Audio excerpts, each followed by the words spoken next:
Merci de prendre place. Merci à Florence Udovic d'avoir si brillamment introduit cette séance. Merci aussi à la Cité de la musique de Marseille qui nous accompagne pour ce cycle qui débute aujourd'hui et qui se terminera dans sa première volée, en tout cas, le 19 juin.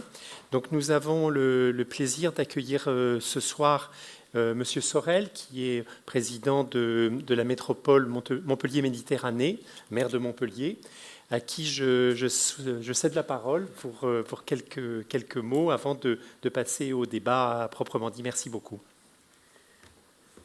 Merci beaucoup. Je voudrais, Monsieur le Président, Mesdames et Messieurs, chère Florence Udovic, conservateur au Musée Fabre de Montpellier, remercier le MUCEM vraiment pour avoir passé avec la métropole de Montpellier ce partenariat qui va permettre à toute la mémoire des collections qui avaient été acquises par la métropole sur la France et l'Algérie de se poursuivre dans des conditions excellentes.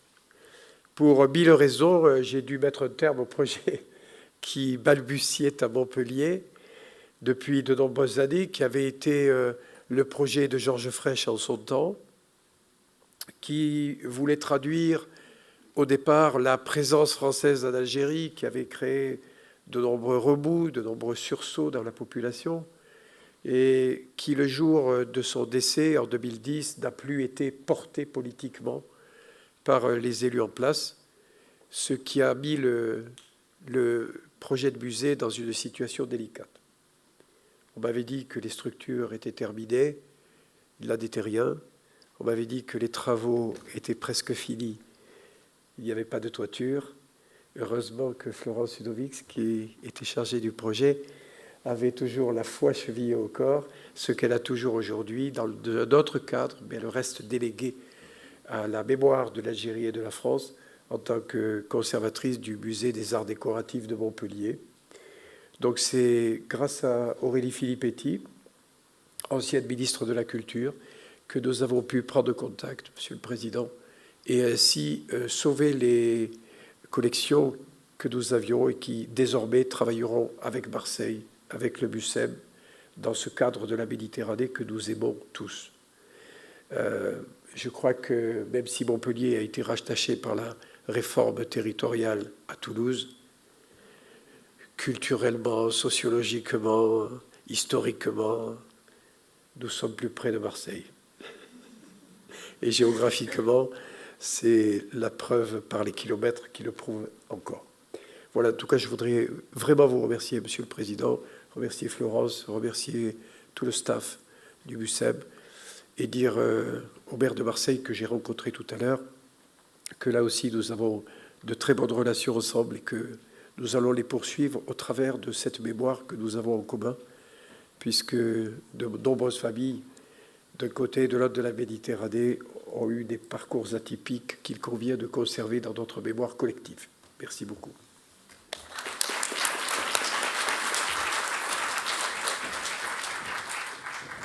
Donc je pense que nous sommes arrivés maintenant à 20h, donc nous allons pouvoir débuter.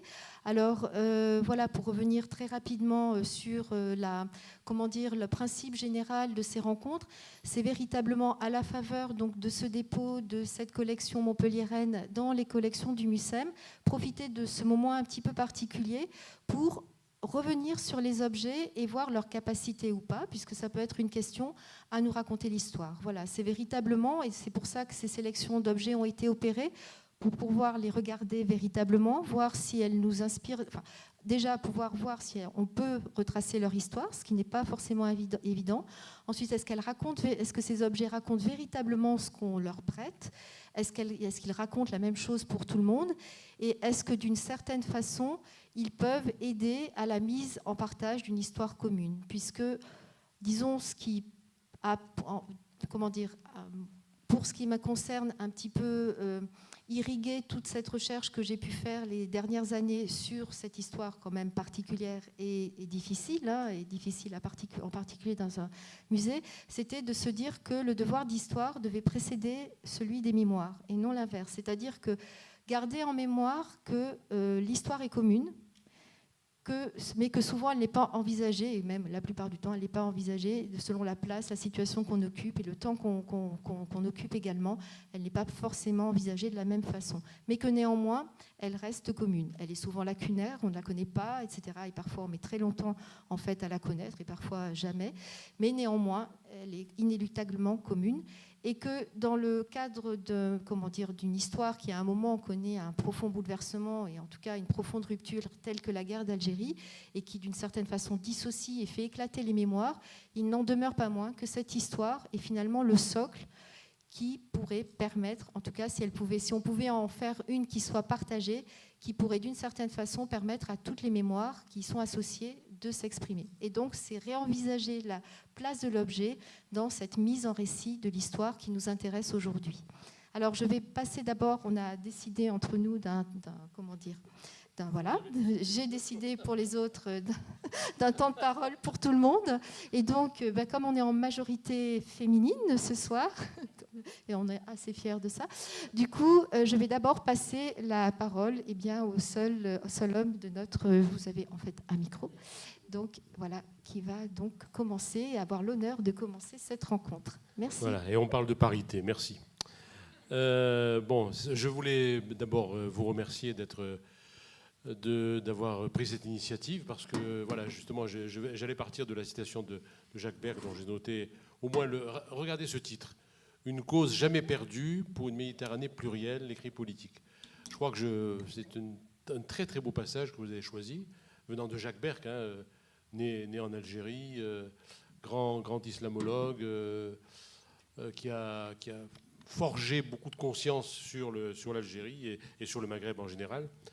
Et je crois que son titre est merveilleux parce que c'est vrai que l'histoire de la Méditerranée, nous sommes au MUSEM, on peut élargir l'Algérie, le Maghreb, la Méditerranée. D'ailleurs, je voulais rappeler à monsieur le maire de Montpellier que lorsque nous avions commencé à travailler avec Florence Udovic au sein du conseil d'administration, conseil scientifique de ce beau projet, nous avions poussé pour essayer de sortir du tête-à-tête franco-algérien. Et en plus parce que l'histoire est celle-là, pour que le musée... Alors déjà, il avait changé de nom, c'était plus le musée de l'histoire de la France en Algérie, mais déjà le musée de l'histoire de la France et de l'Algérie, ça allait mieux. Et je suis pied noir, je le précise, donc ce titre nous convenait davantage. Et on avait même discuté avec Florence et avec l'ensemble du conseil pour... on allait vous demander d'aller encore plus loin, d'en faire le musée de l'histoire de la France et du Maghreb. Je pense que ça aurait une plus grande pertinence, d'autant que, c'est pas à vous que je vais l'apprendre, à Montpellier, il y a beaucoup de Marocains et ça pouvait élargir encore l'impact de ce musée. Bon, ne parlons pas du passé. Comme on dit en arabe, l'ifet met, le passé est mort. Donc voilà, mais je voulais quand même partir de ce beau texte de Jacques Berck. Et puis, vous avez bien fait tout à l'heure, Florence, de parler de l'Algérie ottomane, parce qu'évidemment, ça a duré 3 siècles. C'est... de Barberousse jusqu'à la conquête par les Français. 3 siècles alors une colonisation ottomane, une domination ottomane qui a été très particulière parce que, évidemment, Istanbul était loin, la porte, la sublime porte. Et vous savez comment étaient administrées les différentes parties de l'Empire ottoman, notamment au Maghreb. Les Dey ou les Beys, il y avait un Dey à Alger, un Bey à Tunis, puisque là aussi le Maroc n'a été très peu touché par la présence ottomane, c'est surtout l'Algérie et la Tunisie. Les Dey et les Beys étaient élus par les janissaires, donc par les mercenaires qui étaient tous, alors on dit les mercenaires turcs, non, en fait c'est là aussi la grandeur de l'Empire ottoman, c'est qu'il était vraiment cosmopolite et multiculturel, puisque beaucoup de soldats, d'administrateurs des provinces de l'Empire ottoman étaient grecs, albanais, corses, marseillais, voilà. En général, des enfants qu'on avait capturés, puisque vous savez que la course avait pas mal fonctionné dans tous les deux de la Méditerranée, et notamment avec ses aspects les plus terribles, qui étaient la capture de gens qui étaient soit réduits en esclavage, soit, s'ils acceptaient de se convertir, eh bien, ils devenaient des membres à part entière de l'Empire ottoman, et on en a retrouvé beaucoup qui étaient, encore une fois, au plus haut poste dans l'Empire ottoman et qui étaient originaires d'Europe, du Maghreb, de l'Orient, etc. Je parle d'autant plus facilement de l'Empire ottoman que je suis né dans une ville qui s'appelle Constantine, dans l'Est algérien, qui a été très marquée, c'est une ville qui a été le plus marquée par les Ottomans, et notamment grâce à le dernier bey de Constantine. Donc il y avait le dey à Alger, qui était le gouverneur général, si vous voulez, de l'Algérie, et puis il y avait un bey, il y avait des beys régionaux, un à Oran, à Médéa et l'autre à Constantine. Et le Constantine, ça a été le seul moment où les Turcs étaient très distants envers les Algériens. Ils rencontraient les Algériens pour aller lever l'impôt, pour aller faire la conscription. Donc ils dominaient le pays, mais sans se mêler aux habitants. Qui avaient, d'ailleurs, on voit très bien au moment de la conquête, les Algériens ont pratiquement aidé les Français à mettre dehors le bey de Médéa, le dey d'Alger et le bey d'Oran, parce qu'ils ne supportaient pas cette tutelle, même si elle venait d'un État musulman et qui était en plus, le sultan était quand même le calife. Hein. Bref, à Constantine, il y avait je ne sais pas pourquoi, les historiens se sont penchés là-dessus, mais il y a eu quelque chose qui s'est passé qui fait que beaucoup de Turcs ont épousé des Algériennes. Et il y a donc eu, et je sais, j'avais encore des amis au lycée qui s'appelaient Bashtarzi, Chanderli, Ali Hoxha, donc des noms typiquement turcs, parce que voilà, ils descendaient de familles qu'on appelait les familles Koulourli, issues de mariages turco-algériens. Et le bey lui-même, le bey de Constantine, quand les Français sont arrivés, c'était un Koulourli, un turco-algérien, qui a été assez remarquable parce que non seulement il a été un grand bey, il a combattu les Français, il a essayé d'aider les Algériens à résister à la conquête, mais en plus, ensuite, quand il s'est retiré dans sa ville, les Français ont mis 7 ans à conquérir Constantine. Alger, quelques jours, Constantine, 7 ans. On en est très fiers.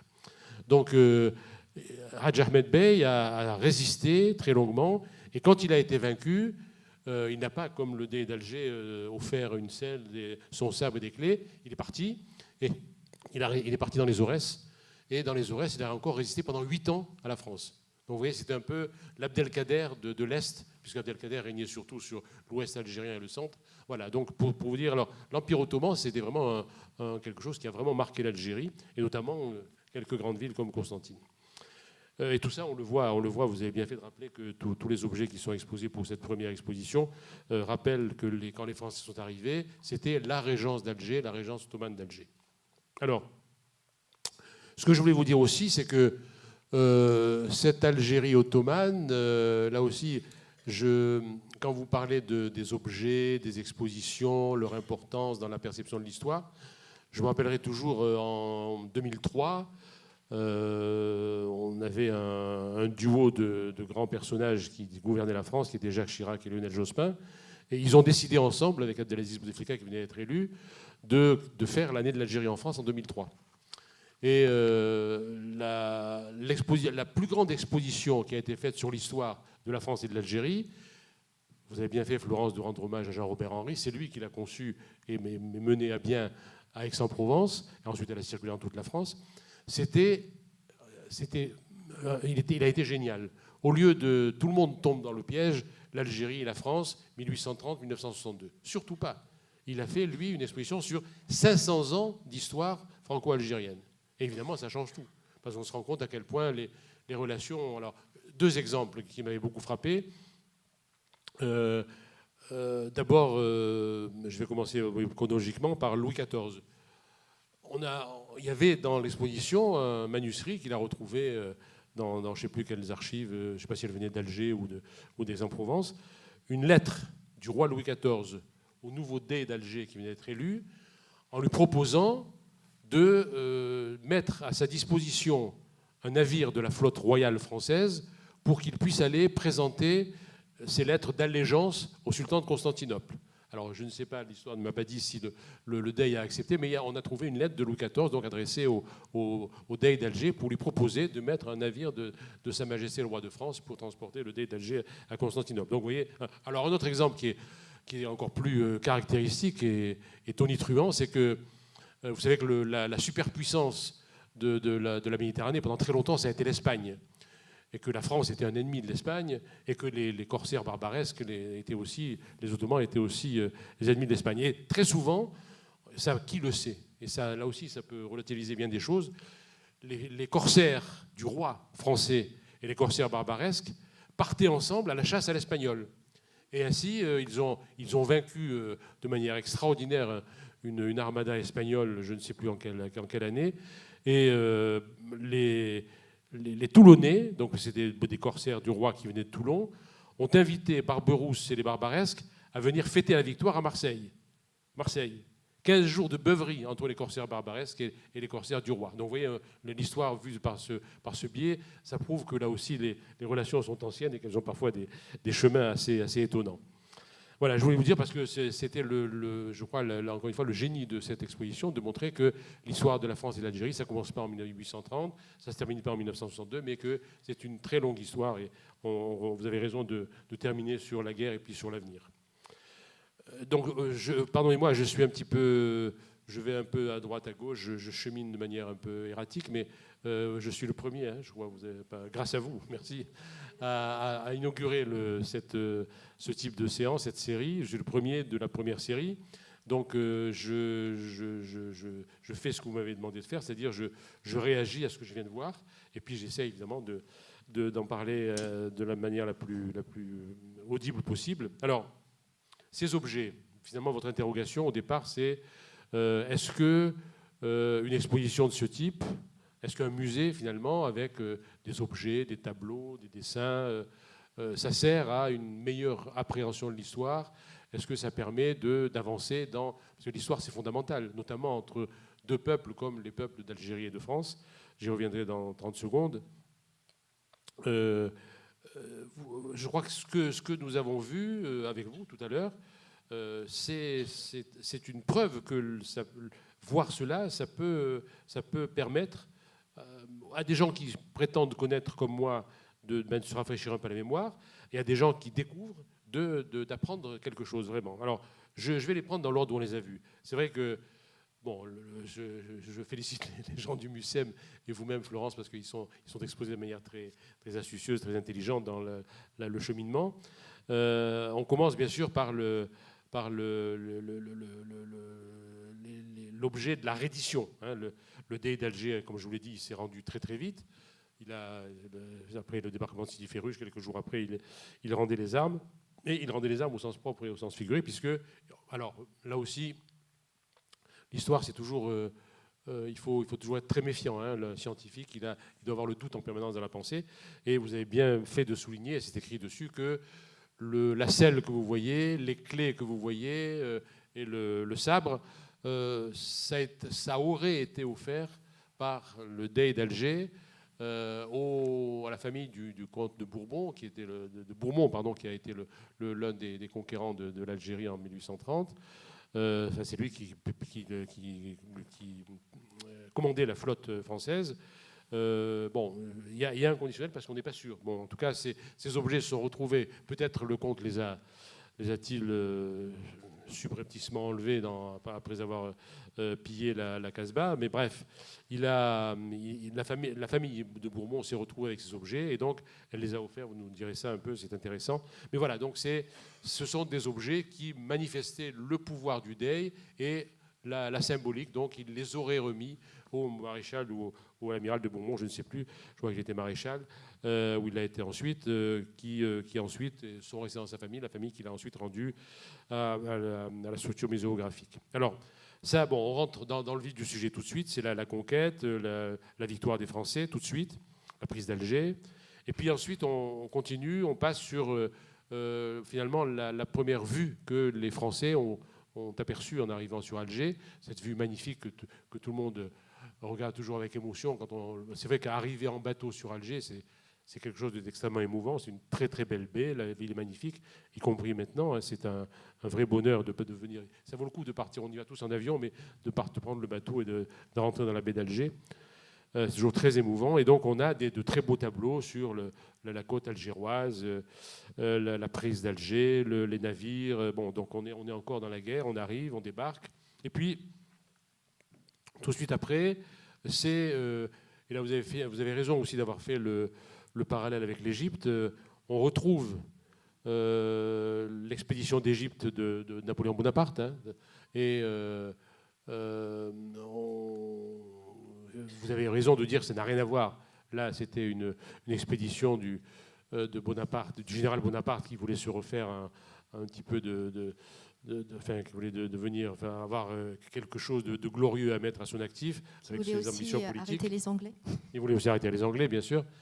Et puis, mais il a amené, c'est ça qui est intéressant, et on le retrouve dans l'expédition française, il a amené avec lui des savants, des dessinateurs, des gens qui ont donc sur place étudié, fait des statistiques, et interrogé les gens, et puis qui ont aussi peint, parce qu'évidemment, maintenant on débarquerait avec des photographes et des caméramans, mais là on débarquait avec des gens qui dessinaient, et on dessinait tout. Hein. Il faut voir je ne sais pas si vous avez l'exposé ou si vous l'avez, mais enfin, il y a un livre extraordinaire qui a été fait sur la Kabylie par un officier français mais c'est fantastique. La faune, la flore, les mœurs des habitants en Kabylie, c'est une source dont personne ne peut se priver.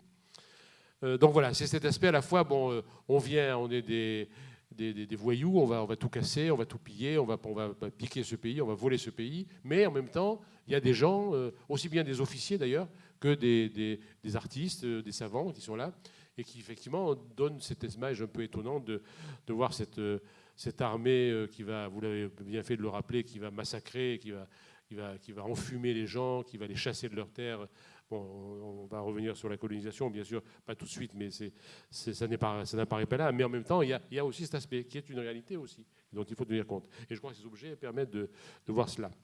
Ensuite, bien sûr, on voit, et je vais en terminer par là, on voit des peintres qui peignent non plus une vue d'Alger ou bien la conquête, mais ils peignent l'Alger qu'ils trouvent. Donc la Casbah, là vous parliez de l'ancienne mosquée qui a été rasée pour en faire le lycée Budjo au Josdi Musab Abdelkader. On voit El Ketani, enfin on voit donc des gens qui sont installés à Alger et tout de suite ils font des dessins, ils font des peintures et effectivement c'est un contact. Bon, c'est le conquérant qui peint ce qu'il voit, mais bon, c'est une réalité. Des photographes en auraient fait autant, voilà. Et puis, on continue. Alors, non seulement on voit l'architecture d'Alger, on voit la Casbah, on voit les mosquées, on voit le mausolée de Sidi Abdelrahman, le saint patron d'Alger. Et puis, on rentre dans les maisons. Et on trouve l'écritoire, on trouve la cafetière, on trouve les peintures des femmes d'Alger, hein, qu'on va retrouver ensuite chez Delacroix, etc. Donc voilà, cette espèce d'appropriation par des artistes de cette histoire naissante. Et vous avez eu raison de rappeler que cette histoire, elle n'était pas écrite. Charles X avait été au bord de la faillite. Il a fallu qu'il voulait remonter enfin, il fallait que c'est facile quand un homme politique a des difficultés, c'est facile de se vous n'y verrez aucune allusion à quoi que ce soit d'existant, mais c'est facile de s'en prendre aux autres. Donc on va se redorer le blason en s'en prenant, on va s'en prendre à l'Algérie, on va conquérir l'Algérie, comme ça le roi aura un prestige qui va lui permettre de rester sur le trône. Manque de peau, l'Algérie a été conquise et puis Charles X a été renversé. Mais là aussi, Louis-Philippe, qui s'inspire un peu de l'exemple napoléonien, qui veut que beaucoup d'objets, comme l'avait fait Napoléon, qui avait aussi pillé l'Égypte, donc tout ça on les a dans le musée français, alors on va ramener le patrimoine en France. Non, des gens s'opposent, déjà des gens qui sont intelligents, qui disent non, le patrimoine algérien, il restera en Algérie. Voilà. Alors, je ne vais pas aller plus loin, parce que il faut, même si je suis le seul mâle de cette noble assemblée, devant celle de ce quatuor, il ne faut pas que j'en profite trop. Je voulais vraiment enfin voilà, j'ai été spontané. Vous voyez, j'ai pris des notes sur votre document. Encore une fois, beaucoup de remerciements, de félicitations pour cette initiative. Et vous voyez, j'étais un peu sceptique sur notre capacité, ou du moins sur la mienne, de tenir 10 minutes même un peu plus, après avoir vu des objets. Ben voilà, j'espère y être arrivé et je vous en remercie. Merci à vous.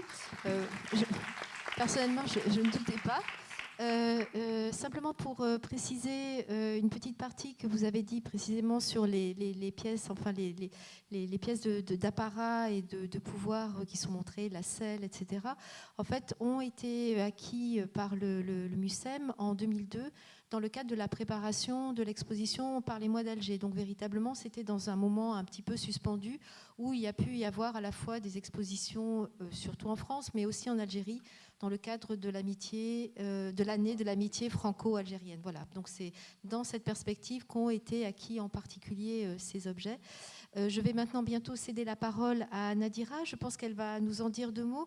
Mais je pense que c'est important aussi de se poser aussi la question quand on voit ces objets.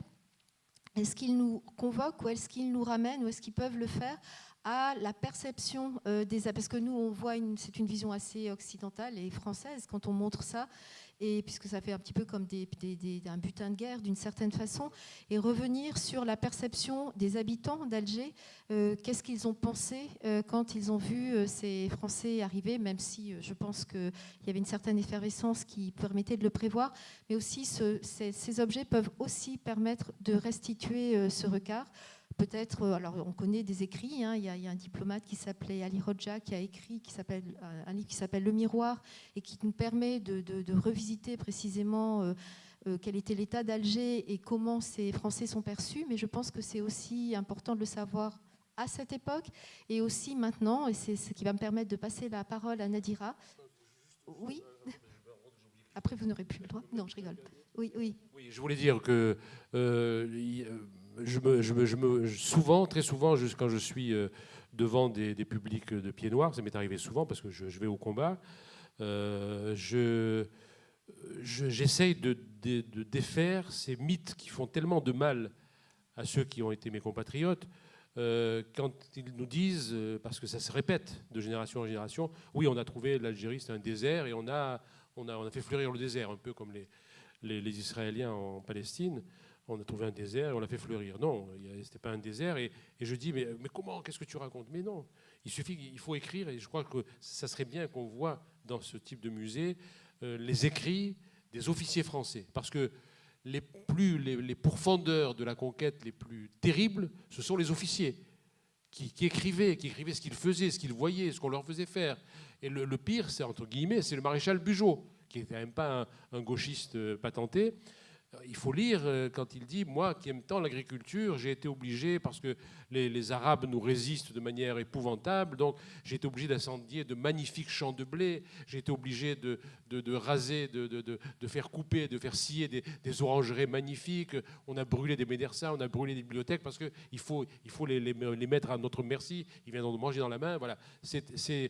Je dis, voilà, c'est pas la peine de chercher dans d'hypothétiques versions contre les Français. Prenez simplement les écrits des officiers français de la conquête. Et vous avez un tableau de ce qu'a été cette terrifiante conquête de l'Algérie. Voilà. Merci. Donc, Nadira.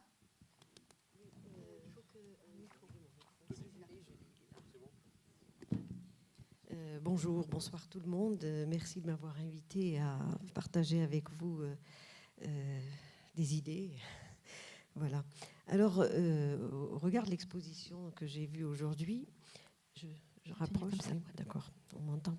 En fait, pour moi, cette exposition rencontre vraiment de l'ambivalence qui règne, l'ambivalence de la perception qui règne sur l'époque coloniale.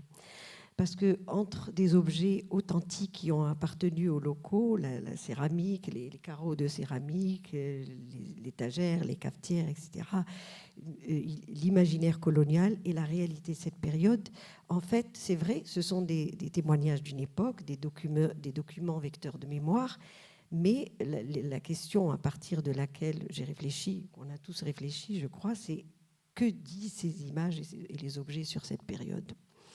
Voilà. Donc, en fait, je suis partie de quelque chose d'une...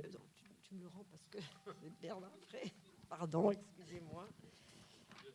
Oui, je suis partie de... C'est vrai que toute archive, l'archive a un aspect émotionnel. Toujours, il y a une émotion quand on est en face des archives par rapport justement, une émotion qui est suscitée par la découverte d'informations, mais aussi il y a une sorte de relation comme ça affective qui se crée en face de l'archive. Parce que c'est vrai, elle a une grande valeur testimoniale. Mais il y a beaucoup de questions quand même qu'elle soulève au-delà de l'émotion qu'elle suscite. Les objets, que ce soit des œuvres d'art, des visuels, des images, et en particulier des objets matériels, rendent donc tangibles les événements et sont les témoins justement matériels de certaines réalités. Donc je pense qu'ils servent d'appui pour comprendre et pour analyser l'histoire. Parce que d'abord, ils ont une nature polysémique très forte. Ce sont toujours des objets chargés de beaucoup de sens, et qu'ils contiennent aussi une pluralité de récits qu'ils peuvent produire et qui donc ouvrent la porte aux interprétations. Par rapport aux objets qui ont été exposés aujourd'hui, il n'y avait pas que des objets, il y a des images, il y a des peintures.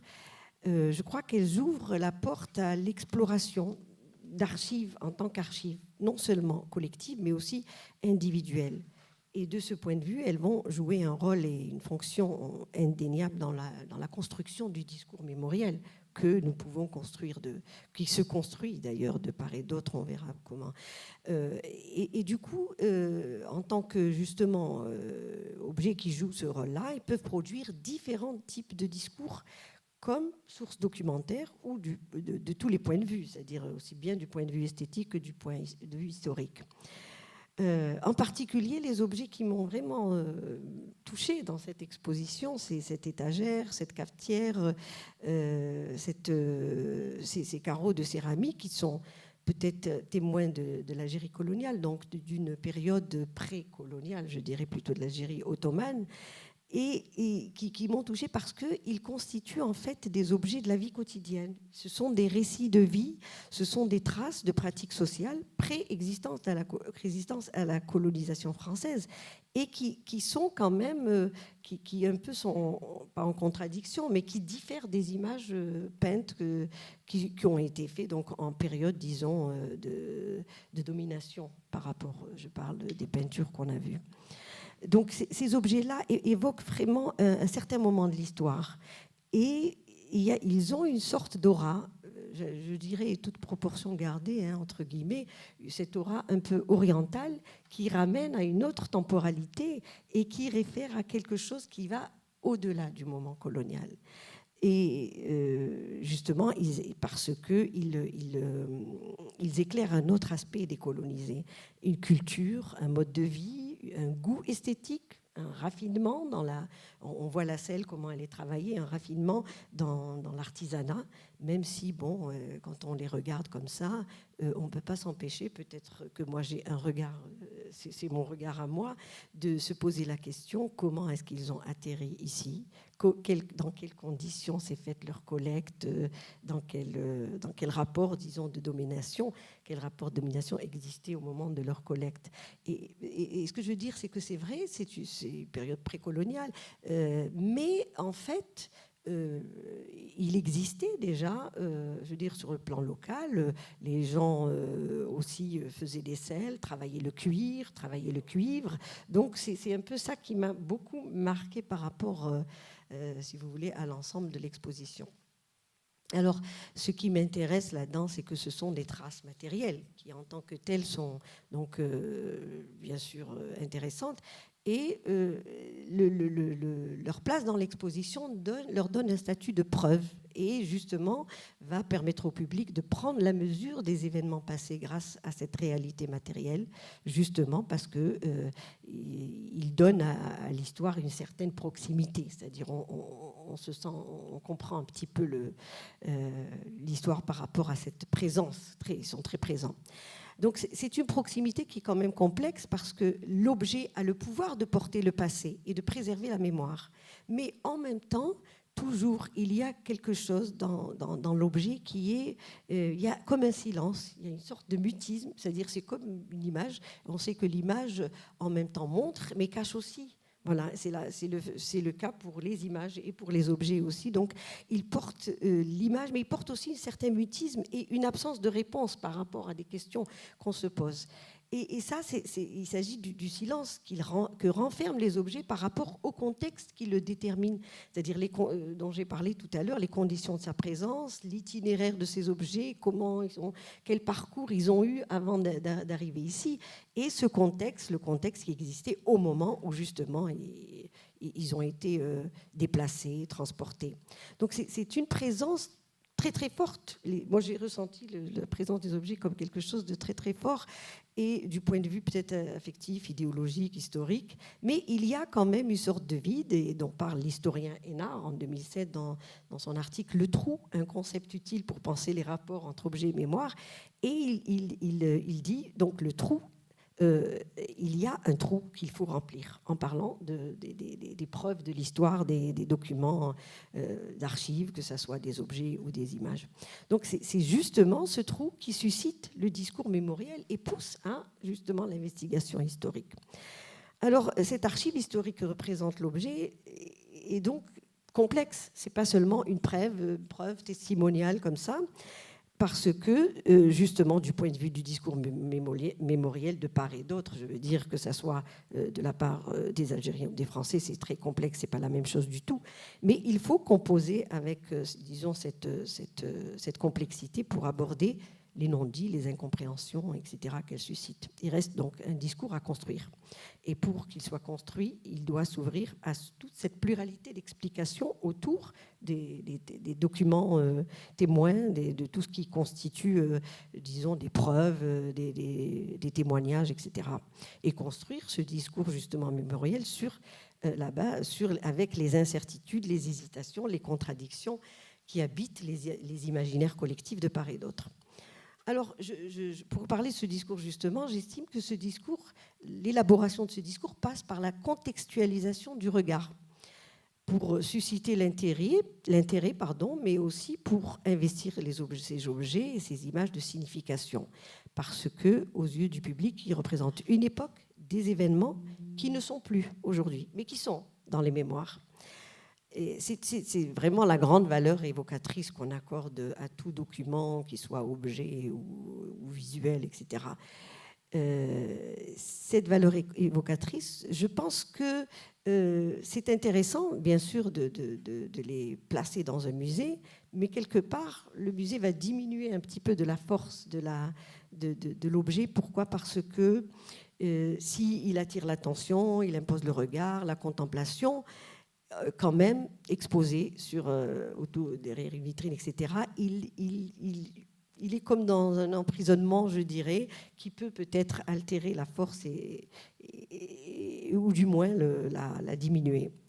Donc, de ce point de vue, moi, je milite, enfin, c'est pas je milite, mais je suis très intéressée par la façon, parce que tout à l'heure, je voulais parler, on parle de la voix des objets, mais je parlerai aussi de la vie des objets. C'est pas seulement ce que disent et ce que racontent les objets, mais aussi comment faire vivre toutes ces choses-là.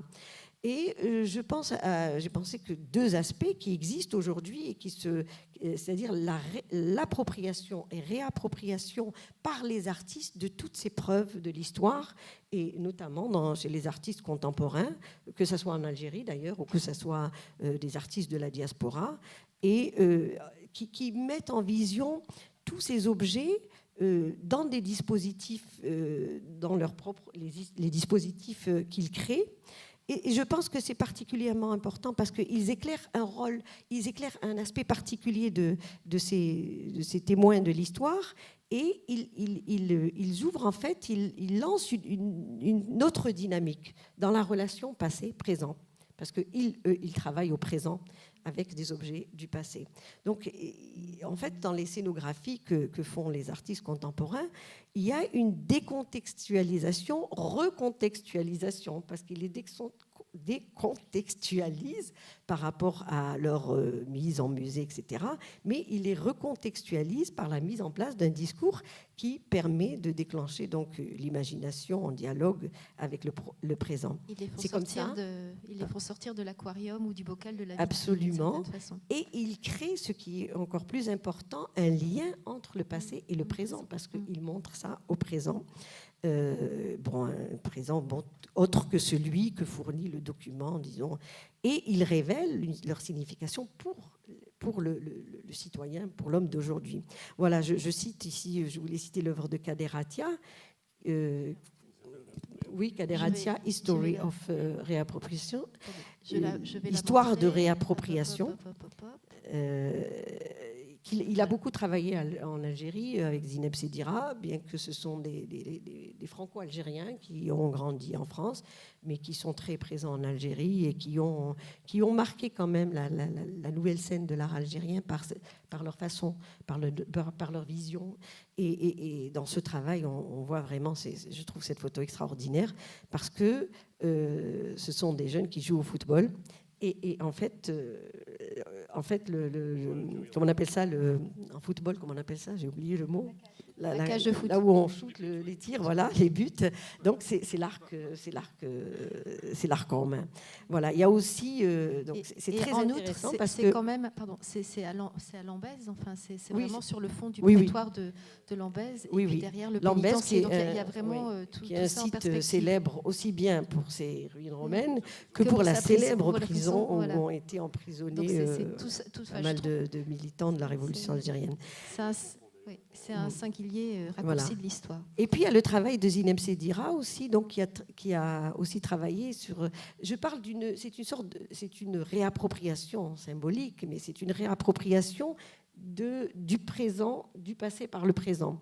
Voilà, l'œuvre de Zineb Sedira, ça c'est un casino qui est sur la côte d'Alger et qui est depuis l'indépendance resté. Il a été plastifié par l'OAS. Oui, plastiqué, on dit qu'on va plastifier. Oui, plastiqué, pardon. Oui, c'est vrai, il n'a pas été plastifié. Non, il a été plastiqué et donc, mais il n'a pas complètement, il n'est pas tombé quoi. Donc il est resté dans un état et il est resté tel quel, c'est-à-dire que depuis l'indépendance, on n'a pas touché, on n'a pas cherché à réparer. Tout le monde, il y a des légendes d'ailleurs autour dans le quartier environnant. Tout le monde dit mais cette maison, personne ne peut la toucher parce qu'elle est hantée. Elle est hantée par des fantômes de l'époque coloniale, je ne sais pas. Alors que toutes les maisons coloniales, en fait, ont été habitées, utilisées, mais il est resté tel quel. Alors, il fait partie du paysage. Et Zineb Sedira, en fait, a été parmi la première, je crois, artiste qui a travaillé sur ce bâtiment et qui a pris des photos. Et qui l'a donc, en fait, qui a permis, je ne sais pas comment dire, qu'il a remis l'a remis en vision et qui a donné de la visibilité. Donc voilà, comme Kader, il donne une visibilité au présent d'objets de l'époque coloniale. Oui.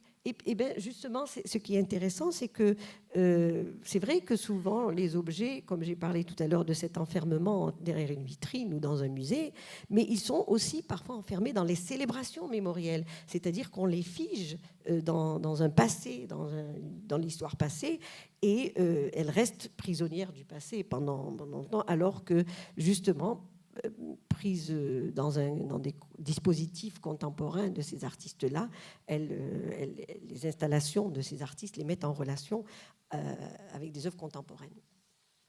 Alors, pardon, c'est une sorte d'interaction comme ça, passé-présent, que les artistes réalisent en offrant matière à réflexion sur l'avenir, d'ailleurs, de ces choses-là. C'est vrai que l'objet, en tant qu'œuvre, disons, raconte différemment selon le contexte où on le rencontre et son identité change de ce fait. C'est-à-dire qu'on soit en France ou en Algérie, on ne va pas le regarder de la même manière et l'objet va se retrouver, donc peut plusieurs fois exprimer des choses différentes. C'est vrai, c'est sa polysémie dont j'avais parlé au début qui fait que chaque époque, style, genre ou individu va l'analyser avec sa propre intelligibilité pour le déchiffrer. Alors, dans l'exposition, on a vu que plusieurs se côtoient des objets, des images, des œuvres d'art qui appartiennent à, je dirais, elles appartiennent à différentes cultures, en fait, puisqu'il y a l'ottoman et il y a la représentation, par exemple, des femmes d'Alger par En fait, il les a fait représenter, parce que lui Oui. n'était pas peintre lui-même, mais Oui. c'est un certain Rigaud qui a fait cette représentation, déjà, je pense, un peu fantasmatique. Oui. Certainement plus fantasmatique que celle de Delacroix, puisque c'est plus inspiré de Delacroix que l'inverse. Et c'est Berbrugger qui commandait en fait un certain nombre d'illustrateurs d'illustrer. Mais en fait, je parle de ces images-là, et se côtoient des objets, des images qui appartiennent en fait à différentes cultures, modes de vie et visions du monde, parce que c'était le début du 19e siècle ou un peu avant, et il y a quand même, c'est comme s'il se retrouvait plusieurs temporalités, hein, parce que le temps long de l'époque ottomane et puis l'époque coloniale, et puis le présent, c'est-à-dire nous et tout le monde qui est là et qui regarde ces œuvres. Donc c'est plusieurs temporalités qui se retrouvent en même temps et qui sont donc autant de tranches de regard et de tranches d'histoire. Et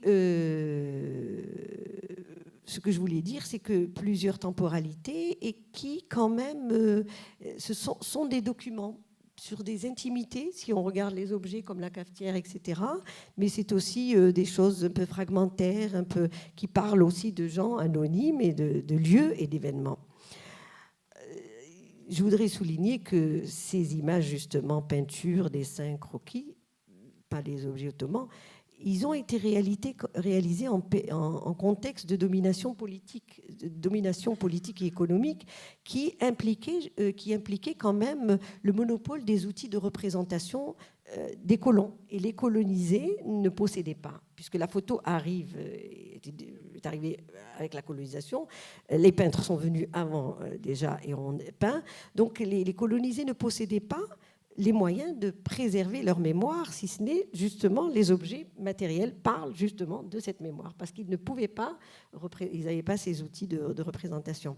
Mais bon, quel que soit l'objet qui en est fait aujourd'hui, je pense qu'aujourd'hui, on les verra dans 2 sessions. En fait, oui, toutes ces choses demandent un autre regard, un double regard, et devraient retrouver le lien un peu dans lequel elles ont été réalisées, le réel dans lequel elles ont été réalisées. Donc il y a 2 aspects dans cette, je dirais, restitution symbolique. C'est le travail des artistes, mais aussi peut-être le déplacement de tous ces objets, de ces images, sur les lieux où ils ont été réalisés, faits et conçus par leurs auteurs.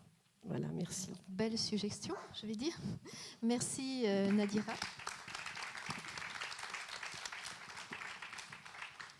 Et donc, puisqu'on a quand même évoqué le musée dans sa situation potentielle d'enfermement des objets, en tout cas qui restitue toute l'histoire, etc., mais qui peut aussi provoquer une distance. On va aller sous un autre plan encore du musée, dans son histoire, en tant qu'institution, et dans son rapport au colonialisme, ou en tout cas à l'histoire coloniale de la France en particulier. Et là, je passe la parole à Françoise Vergès. Merci. Bonsoir. Oui, je souhaite peut-être un peu m'éloigner de l'objet, les objets eux-mêmes, et je voudrais partir même de l'argument qui a accompagné pour moi la présentation de la soirée et qui m'a fait voir ces objets d'ailleurs autrement, à cause de ce texte. Très rapidement, vous pouvez le lire, l'histoire des relations entre l'Algérie et la France complexe et douloureuse, les blessures de ces mémoires désaccordées. Les musées peuvent-ils contribuer à une mise en scène, une mise en récit partageable et apaisée? Pourquoi, comment? Donc, je suis un petit peu partie de ça. Et pour me poser les questions suivantes, est-ce que le musée peut être un lieu de réconciliation? Comment l'objet peut-il être un outil d'apaisement? Et l'histoire peut-elle avoir une fin? Puisque Algérie et France, histoire sans fin. Donc, je vais essayer de donner quelques points de réflexion en partant donc d'expressions qui ont été utilisées, et je parlerai des objets. Alors, nous devons aussi, on est invité à nous situer, à parler à partir d'un point de rencontre entre 2 rives, Algérie et France. C'est important, mais pour moi, malgré tout, je voudrais quand même partir de la France, parce qu'on est en France. Et comment parler d'histoire commune quand régulièrement en France, ça coince très rapidement quand on parle histoire coloniale et présent postcolonial. Et Algérie-France, c'est donc aussi la France aujourd'hui. Si c'est l'Algérie aujourd'hui, c'est aussi la France aujourd'hui.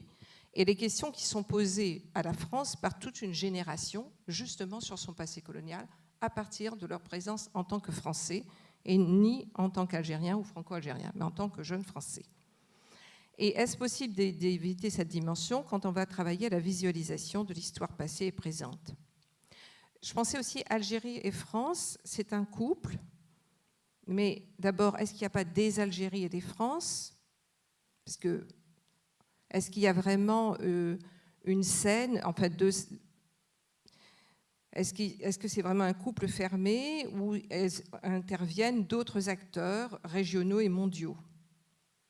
On sait que l'Algérie était en lien avec d'autres colonies, entre l'Algérie et le reste de l'Afrique. Et aussi, je me demandais, dans Algérie et France, comment l'une fabrique l'autre, et l'autre fabrique et vice-versa. Par exemple, donc, dans ces manières de voir un objet, moi, quand je pense à l'Algérie, je peux aussi faire ces liens. J'ai beaucoup travaillé sur la Commune de Paris, 1871. Eh bien, ça m'amène à l'insurrection d'Al-Mokrani, qui m'amène à la Nouvelle-Calédonie, puisqu'on les envoie là-bas en exil, insurgés algériens et communards, dépossession des Kanaks en Algérie, quelques années plus tard, révolte, grande insurrection des Kanaks, auxquelles, dans la répression, vont participer quelques communards et quelques insurgés, envoi à Madagascar, et donc ces circuits qui font que on ne peut, je veux dire, ça fait éclater les couples un peu binaires. Donc voilà, ça c'est des prépositions. Alors je dois dire que j'ai rien contre la réconciliation et la paix, mais que je m'intéresse aux conditions dans lesquelles réconciliation et paix sont acquises. C'est-à-dire que la réconciliation et la paix, c'est pas, je veux dire, il y a des conditions, et quelles sont ces conditions? Et ça me semble absolument essentiel. Quand on dit complexe et douloureuse, l'histoire de la conquête coloniale et de le régime colonial, c'est inévitablement conflictuel et pleine de douleur. C'est inévitable, donc de souffrance. Et avant tout pour celles et ceux qui sont dépossédés et colonisés.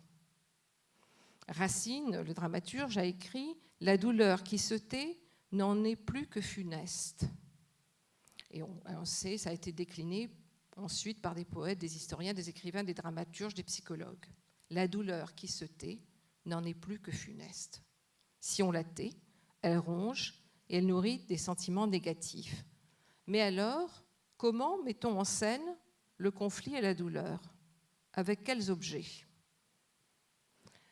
Et si on ne le montre pas, pourquoi les masquer? Et pour que la douleur se transforme en histoire, il faut bien la dire, n'est-ce pas? Donc, que faire avec cette histoire de douleur, cette dimension de la douleur? Par quels objets allons-nous la montrer? Une autre expression que nous utilisons souvent quand nous parlons d'Algérie et de France, c'est les blessures des mémoires. Alors, je ne parle pas de l'instrumentalisation des mémoires par les États, les différents États, mais des vraies blessures sur les corps et sur l'âme. Et elles ne sont pas les mêmes que vous soyez victime ou bourreau. Cependant, tous deux sont aussi des êtres humains dans leur nudité d'être humain, ce que Frantz Fanon avait analysé à plusieurs reprises, et surtout dans son dernier chapitre des Damnés de la Terre, où il retranscrivait des entretiens avec des soldats de la LN et de l'armée française, avec des policiers qui avaient torturé. Et là, chacun se révélait dans toute la complexité de sa vie psychique et de sa douleur. Mais alors, cette dimension doit-elle être intégrée à la mise en scène des blessures de mémoire? Et de nouveau, comment? Car ce ne pourront pas être des objets qui pourront la dire, mais le récit. Et le récit, il est toujours fragile, incomplet, fragmenté, puissant, émouvant et évocateur. Et là, il faut faire peut-être place à la voix humaine. Et puisque les objets, on parle de la voix des objets, je voudrais resituer, enfin redonner place à la voix humaine dans le récit d'une histoire. Il y a aussi cette expression qui revient souvent, toujours pas partagée. Et ce n'est pas seulement sur l'histoire de l'Algérie, c'est l'histoire en général coloniale. Pourquoi? Et pourquoi n'est-elle toujours pas partagée? Est-ce vraiment à cause de mémoires désaccordées ou de instrumentalisation ou de contextualisation? Car la paix, certes, nous la voulons tous, mais la situation conflictuelle est souvent réactivée par la situation politique locale et globale. Elle est réactivée, elle peut être apaisée. Donc elle n'est pas en dehors de ce qui se passe. Les mémoires ne sont pas en dehors de ces contextes qui les réactivent d'une manière ou d'une autre et qui refont revenir des conflits et des blessures. Et dans ce cas, le musée peut-il jouer le rôle de faiseur de paix? Ou peut-il simplement offrir des outils qui poussent à vouloir en savoir plus et à prendre conscience que la totalité des affects et de la totalité des acteurs et des actrices est impossible et que l'histoire restera donc fragmentée, qu'elle ne sera jamais totale et qu'il faudra chercher ailleurs que dans le musée les raisons aussi de se réconcilier. L'objet peut-il être un faiseur de paix? Est-ce que l'objet lui-même? Alors, Nadira a reparlé de la vie des objets, effectivement, la vie sociale des objets. Je me souviens d'une phrase d'Alero Carpentier dans Le siècle des Lumières sur le fait que ces objets qui avaient voyagé. Et donc, il parle du voyage des objets, mais des objets qui voyagent. C'est-à-dire que l'objet est voyageur. Il ne parle pas du tout du voyageur qui emporte l'objet, mais de l'objet lui-même. Donc, de cette vie, de la vie de l'objet, de la vie sociale des objets. C'est-à-dire qu'il change de fonction, l'objet peut changer de fonction selon son utilisateur ou utilisatrice. Le même objet n'aura pas la même fonction, n'aura pas non plus la même vie. Donc la selle, par exemple, elle peut être selle, mais elle peut être aussi autre chose. Elle pourrait être autre chose. Je reviendrai. Donc les objets, il y a les objets repères qui font trace dans l'inconscient, mais qui peuvent appartenir à des conventions sociales. Cet objet, il est utilisé pour ceci et pour cela, et pas pour ça. La fourchette n'est pas utilisée comme une cuillère. L'objet est un objet repère, et une fois qu'on a appris que la cuillère et la fourchette, c'est pour ça, on s'en souvient. Et on s'attend à ce que tout le monde observe les conventions sociales, ou manger avec la main dans d'autres endroits. Et il y a l'objet identité, l'objet protocolaire, qui annonce la personne et sa place dans une hiérarchie sociale. Il y a l'objet fonctionnel, il y a l'objet culturel et décoratif.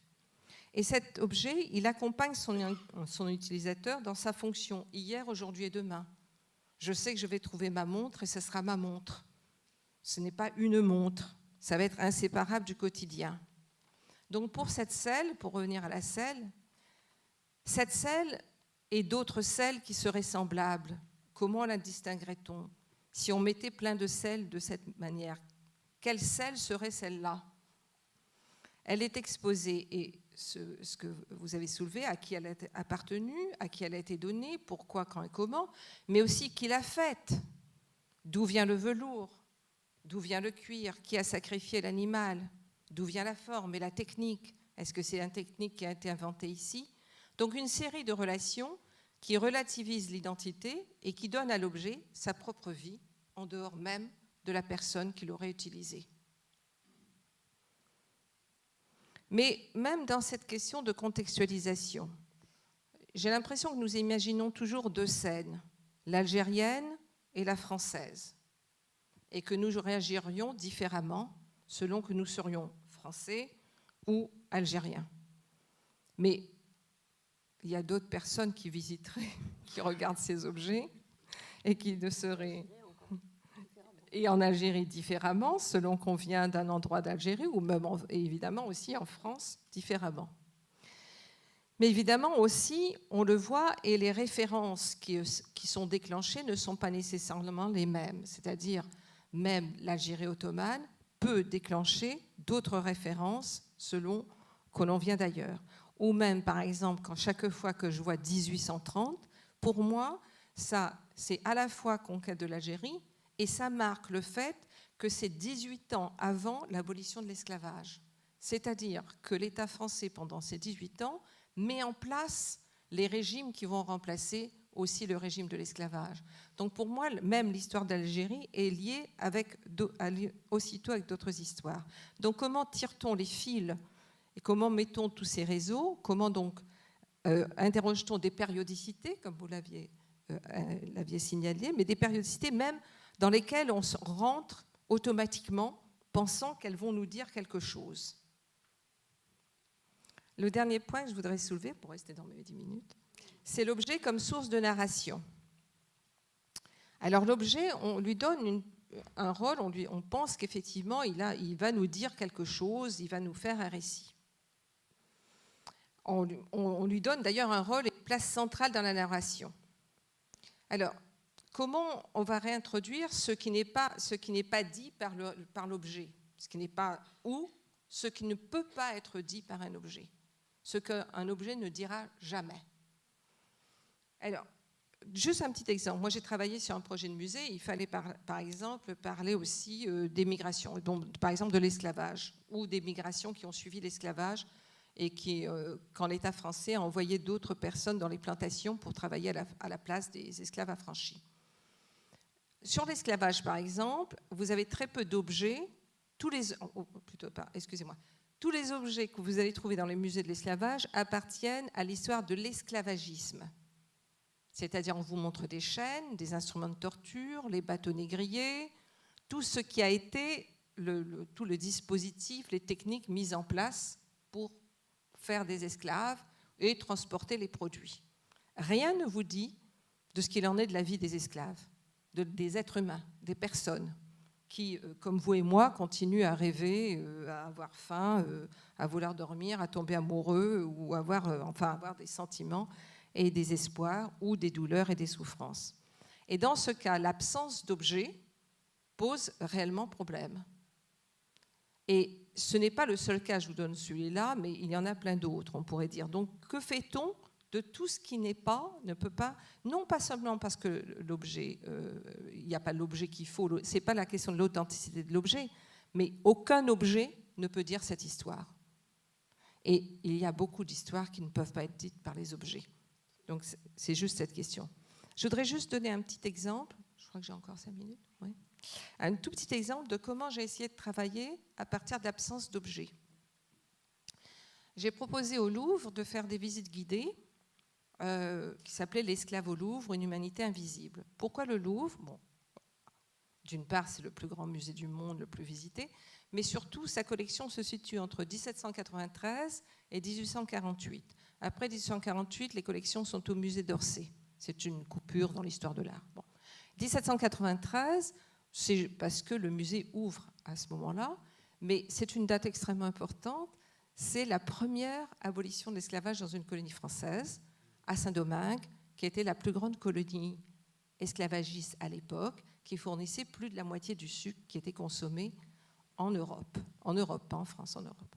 Et donc, ces deux dates, d'une certaine manière, enserrent cette collection, et donc font référence aussi à une histoire extrêmement importante dans l'histoire de la France et du monde.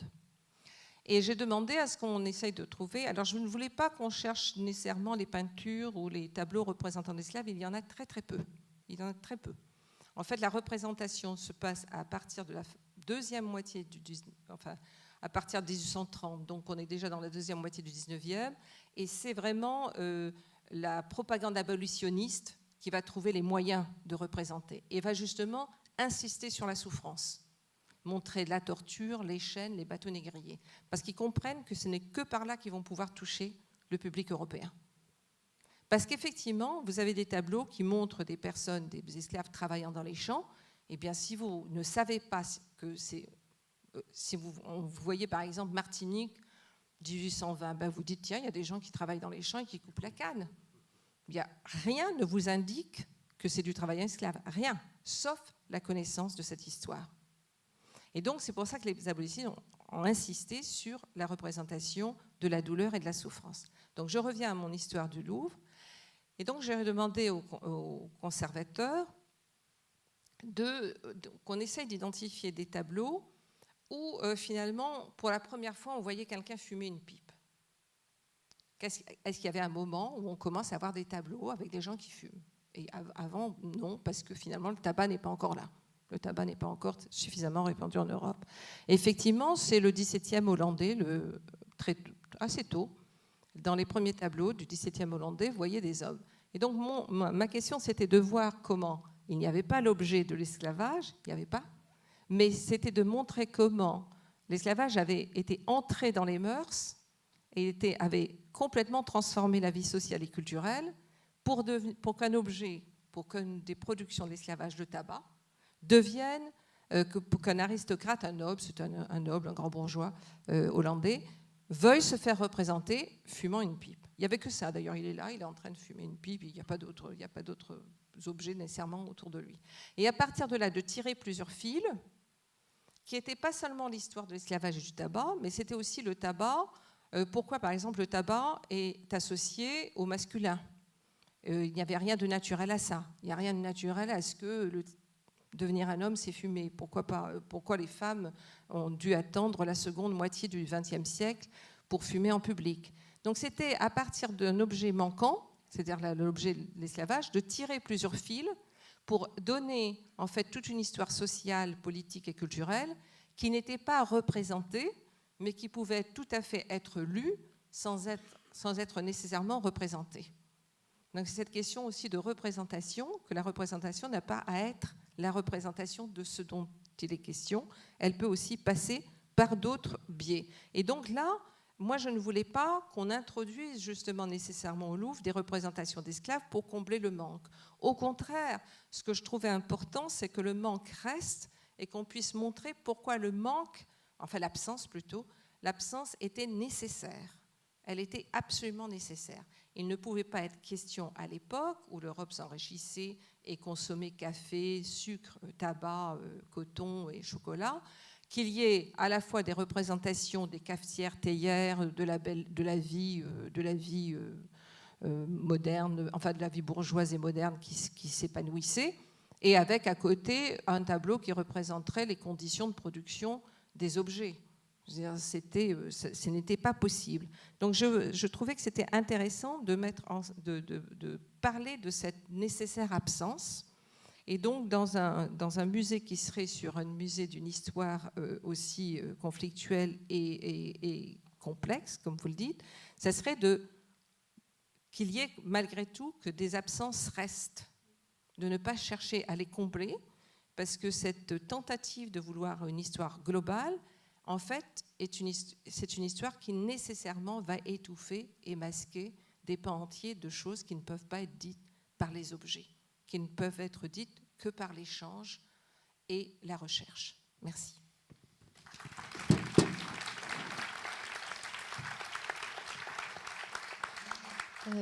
Merci. Si je peux juste réagir sur un ou deux points. D'une part, cette absence nécessaire, je pense qu'effectivement dans le musée que nous construisions à Montpellier, il y en avait. Que par ailleurs, nous avons essayé précisément pour restituer la voix, non pas celle des objets, mais aussi des humains qui avaient vécu cette histoire. Nous avions pensé à injecter de la littérature, puisque souvent le roman colonial décrit, quel que soit, et parfois il est de qualité, parfois moins, néanmoins décrit considérablement la manière très simplement de cette société, les manières de vivre de cette société, peut-être plus ingénument et plus franchement que ce qu'il n'imaginait le faire. Et par ailleurs aussi, il se trouve qu'actuellement la recherche est très orientée sur la micro-histoire, sur l'histoire vraiment prise au plus proche du terrain. Et en particulier en Algérie, une catégorie qui a beaucoup suscité d'archives, c'est les affaires juridiques, les affaires judiciaires. Et par ce biais, on peut remonter à des histoires tout à fait concrètes et restituer d'une certaine façon... alors peut-être qu'on se trompait, mais on ne voulait pas d'une histoire simplement parce qu'elle était asymétrique, parce que précisément il n'y avait pas de production d'un côté et surproduction de l'autre, surproduction des dominants et sous-production des dominés. On avait aussi à cœur de montrer qu'il y avait des actions et des réactions, que cette population algérienne n'était pas restée simplement soumise et qu'elle avait dû s'adapter aussi aux conditions de vie que lui offrait cette Algérie coloniale. Et que donc de ce fait-là, en remontant soit dans la vie, en essayant de narrer par exemple toute la vie d'une tribu et de voir comment elle se comportait en 1830 et jusqu'à sa disparition en 1895, comment elle s'adaptait, quel clan elle choisissait ou quelle alliance elle choisissait, non pas pour avoir une définition sociale, mais simplement pour sauver son cœur, pour sauver la tribu, ou bien au contraire interroger ces micro-histoires, combien d'une certaine façon on pouvait réinjecter la présence de cette société et la manière de vivre d'une société coloniale. C'est en tout cas les façons dont on travaillait. Après, vous le savez, ce qui est compliqué dans un musée, c'est arriver à, à alterner précisément les objets, mais aussi les compléments, mais aussi le multimédia, mais aussi toutes ces prises de parole, toutes ces archives qui vont permettre précisément de resituer, de restituer d'une certaine façon l'histoire, même s'il n'en demeure pas moins que, peut-être que c'est nous ici, en tout cas, qui sommes formatés ici, ainsi, puisque l'histoire du musée, ça nous connaît en France, eh bien, la capacité de l'objet à susciter l'intérêt reste assez considérable face au pouvoir de l'archive ou face simplement à l'audition d'une histoire telle que nous avions pu l'imaginer. Voilà, c'est-à-dire qu'il y a une certaine lassitude qui s'exerce. Alors, après, il y a la visite avec le médiateur, mais en revanche, quand on fait un parcours muséal, force est de constater que s'il n'est pas, non pas encombré, mais qu'il n'est jalonné d'objets, eh bien, il y reste difficile de susciter l'intérêt jusqu'au bout. J'ajoute aussi que pour cette histoire, c'est une histoire qui est totalement disséminée actuellement, c'est-à-dire que les grandes collections, je parle là de la France, les grandes collections nationales conservent de grandes collections de ces objets, le Quai Branly, bien sûr, qui a donc récupéré les collections du Mao, le Louvre, bien entendu, le musée d'Orsay aussi, le musée de Versailles, avec le musée d'histoire de Louis-Philippe, le MUSEM aussi. Donc toutes ces collections sont disséminées actuellement. Et d'une certaine façon, la seule façon finalement de convoquer sur un thème ou un autre de cette histoire, pour l'instant, c'est plus l'exposition que le parcours permanent. C'est en tout cas pour l'instant ce que nous a prouvé l'histoire jusqu'à présent. À nous de démontrer qu'il peut en être autrement, mais voilà, c'est un petit peu à ce constat que nous étions arrivés. Voilà. Mais si je peux, je suis sûre qu'il y a des... moi, j'ai vu des tas de réponses aux questions que je pose en France et ailleurs. Mais ce que j'interrogeais, c'était cet investissement, cette attente d'investir, oui, dans les objets, le pouvoir qu'ils auraient de mettre fin à une histoire. Oui, tout à fait. Oui, voilà, c'est juste une question que je posais. Oui. Oui, parce que je n'ai pas non plus de réponse toute faite, et donc je ne mets en cause aucune des réponses qui essayent d'être apportées. Mais et particulièrement, ce que je soulevais, c'est dans le contexte actuel en France, on sait bien qu'une telle exposition soulève des questions parce que ça fait résonance profondément à des questions. Et je ne parle pas simplement des énervés qui pourraient dire je sais pas quoi. Je parle du fait qu'il y a de plus en plus le sentiment que l'histoire coloniale, le passé colonial, est un point, un symptôme, on pourrait dire un symptôme, voilà, un symptôme au cœur, et qu'on voit revenir en ce moment dans l'actualité. Tout à fait. Tout à fait. C'était juste ça. D'accord.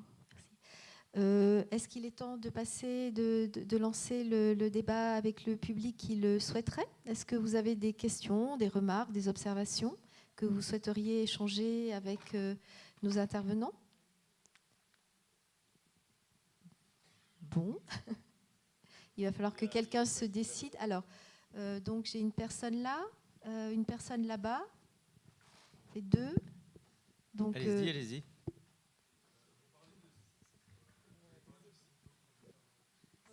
Le micro va arriver jusqu'à vous. Alors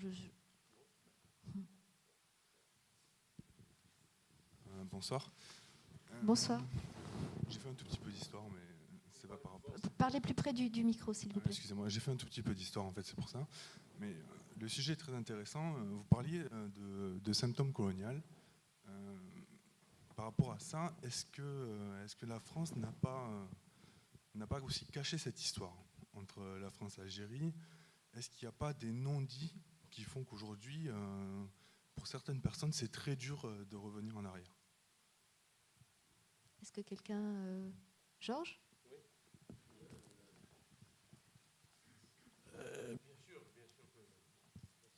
bien sûr que la France a caché cette histoire. Enfin, elle n'en est pas fière. Vous imaginez une sale guerre, tout le monde le sait maintenant. Je parle que de la guerre d'Algérie, hein. Je parle même pas, sans remonter au... Mais pour ce qui imprime les consciences, c'est une sale guerre.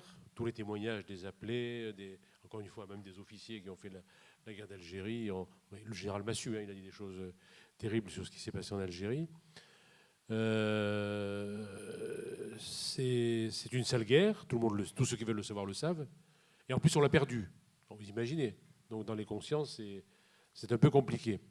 Et effectivement, il y a plein d'apprentis sorciers qui, aujourd'hui, notamment en période électorale, jouent à fond là-dessus. Donc, c'est pour ça, je crois qu'il est extrêmement important. Moi, je crois qu'on doit vraiment sortir de... mais vous savez, en Algérie, c'est pareil. Hein, dès que quelque chose ne va pas, vous avez l'extrême droite algérienne qui, qu'elle soit islamiste ou qu'elle soit de la famille révolutionnaire, comme on dit là-bas, la France, c'est commode. Dès que quelque chose ne va pas, hop, c'est Hizb Franza, c'est la faute à la France. Donc voilà. Ici, c'est la faute aux Algériens, là-bas, c'est la faute à la France. Donc c'est très commode. Et il faut qu'on s'en sorte. Il ne faut pas qu'on laisse ces abrutis d'un côté ou de l'autre nous gâcher la vie et nous gâcher la réconciliation qui est possible, mais qui n'est possible, je rejoins Françoise Vergès, qui n'est possible que si on regarde les choses en face et qu'on les regarde ensemble. Parce que il faut arrêter, je vous racontais encore ce cancer qui ronge trop de pieds noirs sur le... Voilà, on a fait fleurir ce pays et puis voilà, ils nous ont chassés. Bon, c'est tellement stupide comme... Mais voilà, ça continue à... Mais en même temps, il faut en parler aux gens. Et les gens, ils sont intelligents, ils peuvent comprendre. Et ils comprennent. Il y en a qui évoluent. Bon, c'est très compliqué parce qu'il y a beaucoup d'acteurs qui ont vécu cette histoire coloniale, qui sont en vie, qui ont vécu l'histoire coloniale et qui ont vécu la guerre d'Algérie, des deux côtés. Il n'y a pas une famille algérienne qui n'a pas été touchée par la guerre, par même des souvenirs de beaucoup plus lointains qui ont été racontés par l'arrière-grand-père, qui l'ont raconté à son arrière-petit-fils, etc. Donc, il y a plein de non-dits ou des choses qu'on connaît par bribes. Et heureusement, il y a des historiens, il y a des romanciers, il y a des cinéastes qui essayent de tout mettre sur la table, de raconter les choses comme elles se sont passées, avec leurs horreurs, avec voilà. Un autre exemple, moi je ne supporte pas, et je le dis à mes compatriotes aussi,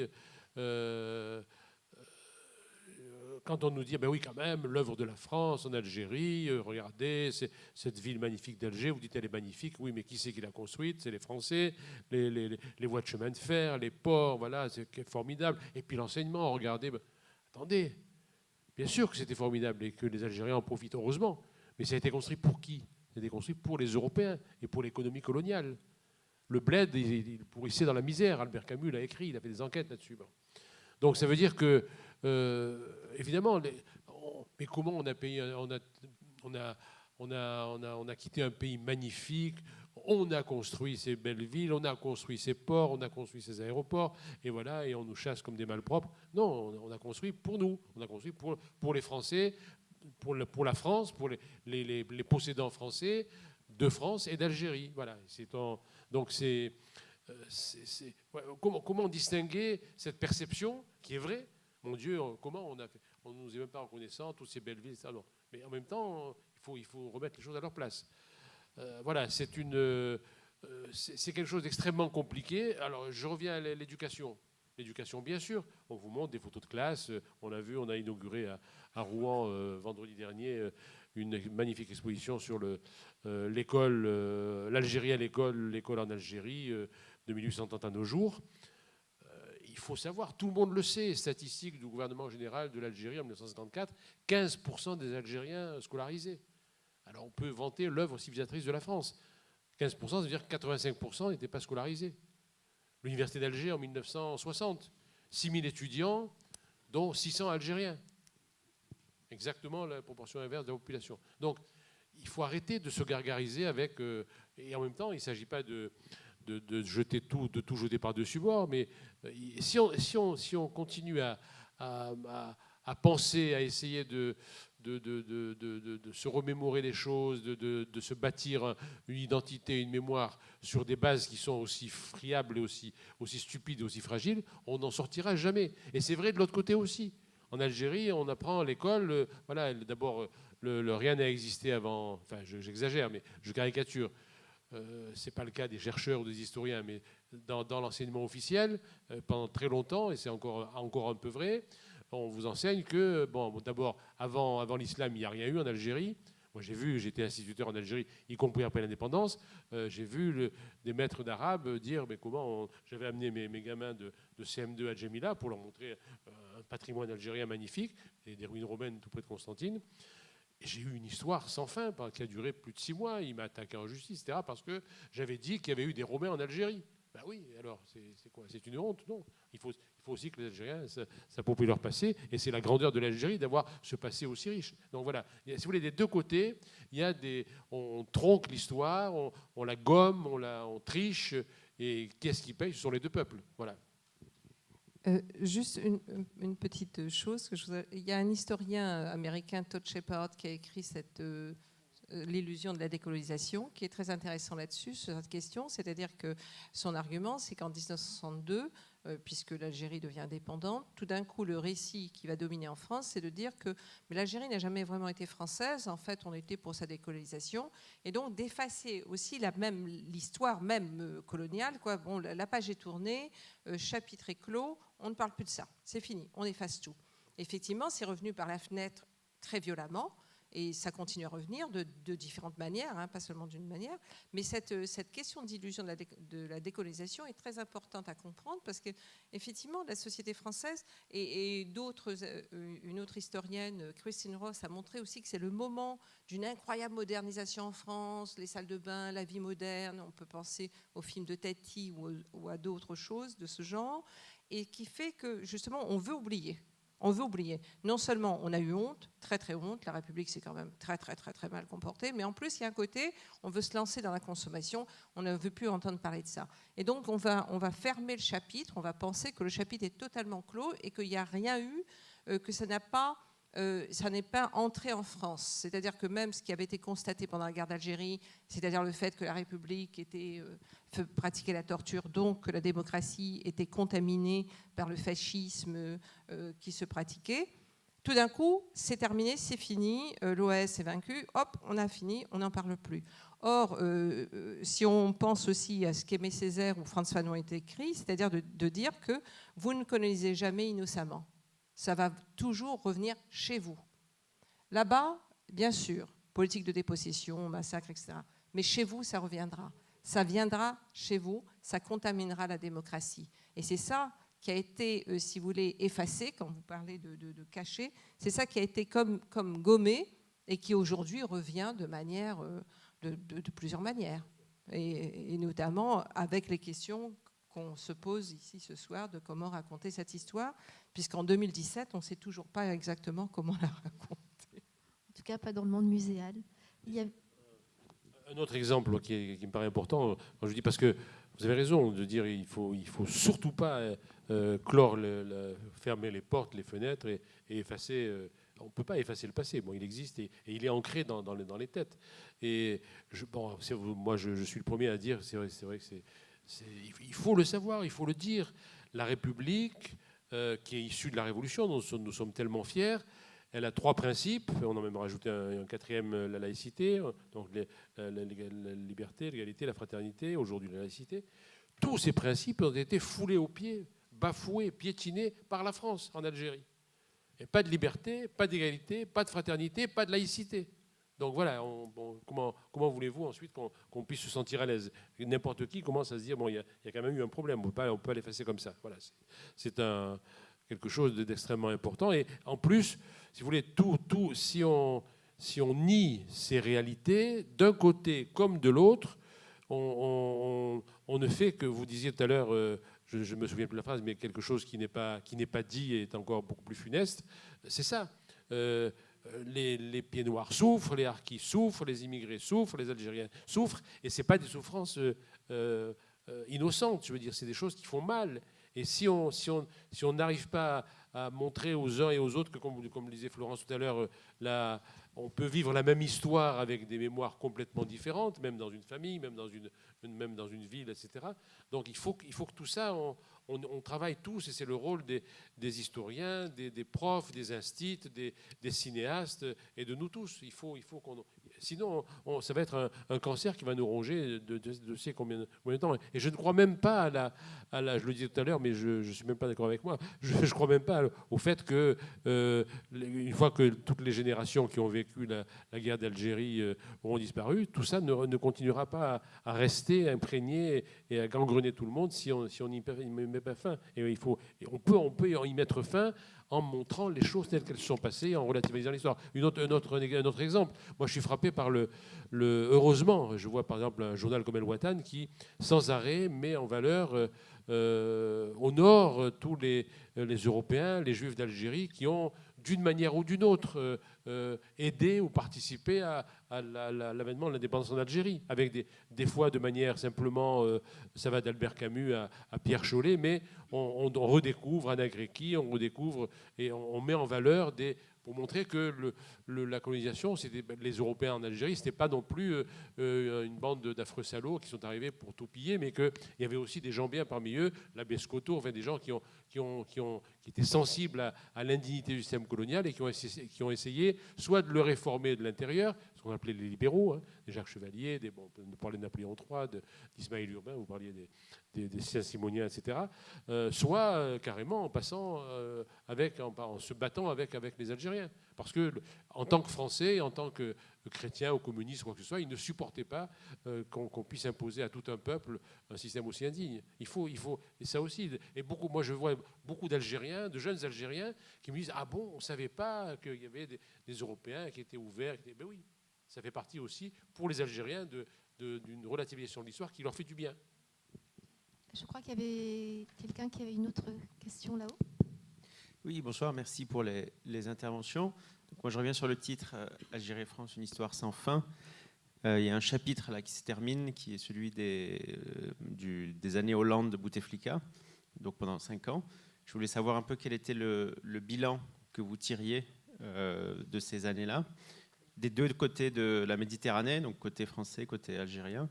Et est-ce qu'il y a, pour faire le lien avec le titre, est-ce qu'il y a un objet qui a marqué ces 5 dernières années, ou une absence d'objet, pour reprendre ce que disait la personne, voilà, qui peut marquer ce quinquennat? Et puis, même si c'est émergent et qu'il y a beaucoup d'incertitudes, comment vous voyez la suite? Là, l'histoire sans fin, il y a un nouveau chapitre qui va commencer dans quelques semaines, quelques mois. Vos craintes, vos attentes, vos perspectives, voire les objets que vous souhaiteriez voir occuper le terrain dans les années à venir. Merci. Vaste question. Juste moi, juste sur quelque chose de tout à fait précis et petit, s'il y a un objet marquant peut-être face au dernier quinquennat, enfin au quinquennat qui va s'achever, c'est les clés d'Alger qui en fait ont potentiellement fait l'objet d'une idée de restitution et qui n'a pas été suivie des faits, puisqu'en fait les collections, alors là c'est vraiment un point totalement de collection et de conservation, mais il se trouve que les collections françaises sont inaliénables et imprescriptibles, et que donc de ce fait ces clés auraient beaucoup de... On ne peut pas comme ça, même si on est président de la République, dire de but en blanc qu'on va restituer les clés, ou autre chose d'ailleurs, et ça passe... Alors le canon c'est plus gros, hein, et puis alors il est fiché, mais bon, on peut toujours, mais ça se passe pas tout à fait comme ça et de manière aussi simple, même si on en rêvait, voilà. Alors après je dois dire que pour le bilan je me sens totalement incapable là comme ça en 2 secondes, même si d'aventure je pouvais le tirer, donc peut-être quelqu'un de mieux adapté. Pas de bilan, mais je dirais que qu'est-ce qui pourrait dans ce quinquennat comment dire ? Enfin, comment résonne la question que nous avons discutée ce soir, Algérie et France, de son histoire, etc., résonne avec ce quinquennat? Je répondrai un mot, Guyane.